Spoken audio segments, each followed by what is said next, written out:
It's my great pleasure to welcome you all here to the event today where smart minds meet. But I'm sure those of you who do take the opportunity to go in next door, you will be wondering just where the smart minds are meeting this morning. And I think you may well draw the same conclusion as me, that it's not in this room. There's some of the smartest young minds I've ever come across in next door, and I can't emphasize enough how much I would encourage you to go in next door. I know how busy everybody is, and I know people may go, I have a complimentary pass, I'll come back tomorrow. You know what, you probably won't. So just take 5 minutes, go in next door, just see one person, give them a few words of encouragement, and you'll have played your part in what this is, which is the movement of the BT Young Scientist. It's in its 49th year, an incredible achievement. The brainchild of Dr. Tony Scott and Reverend Dr. Tom Burke, two giants, in my opinion, in Irish life. It's BT's 13th year running this exhibition, and for us it is a huge undertaking. We have a full-time team on this.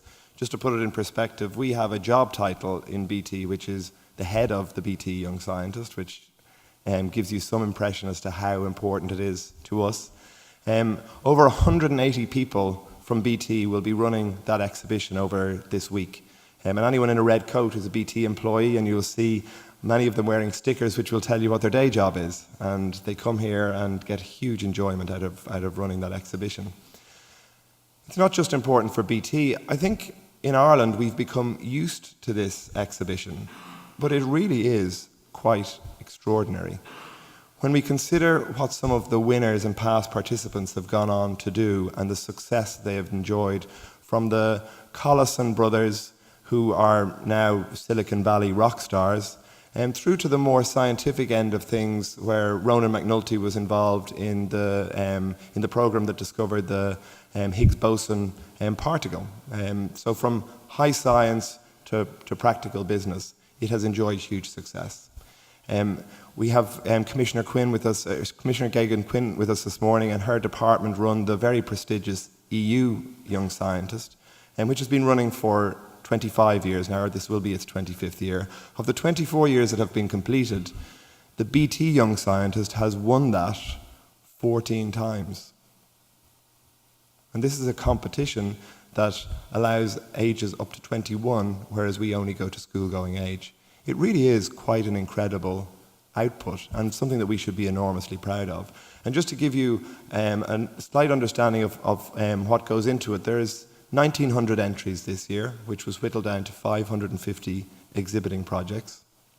We have 79 judges from across academia and business who evaluate each of those projects 3 times, 3 separate judges, and they will have debated last night and come forward with their recommendations for a winner.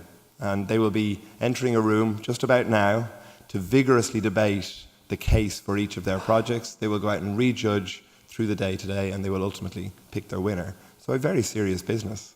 And that has 2 impacts. It first of all gives us phenomenal projects. The second thing it does is it has a group of teenagers, 1,197 of them, who have been taken very seriously for the last 3 days. Their ideas and their research have been taken very seriously. And they will walk out the door on Saturday, walking just a little bit taller and a little bit more engaged with science and technology. And I think that is a really, really great thing.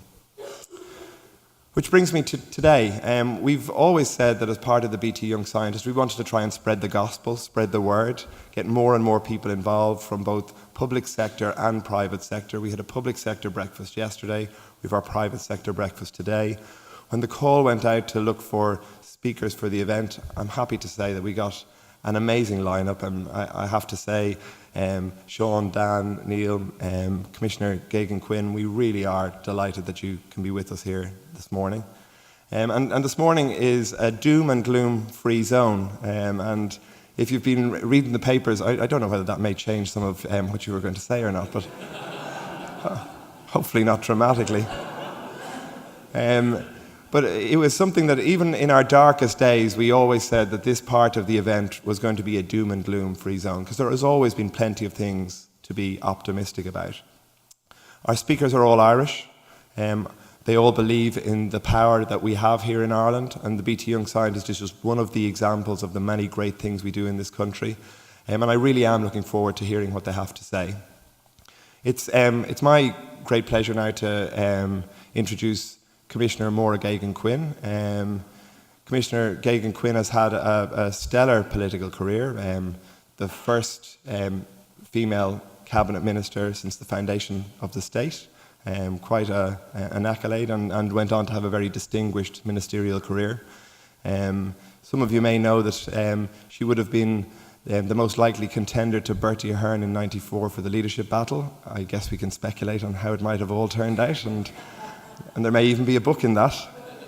And was nominated to the Commission in November of 2009, taking up her position in 2010, and has served Ireland with distinction in the Research, Innovation and Science portfolio. And without any further ado, Commissioner Geoghegan-Quinn, I'd like to invite you to speak. Thank you.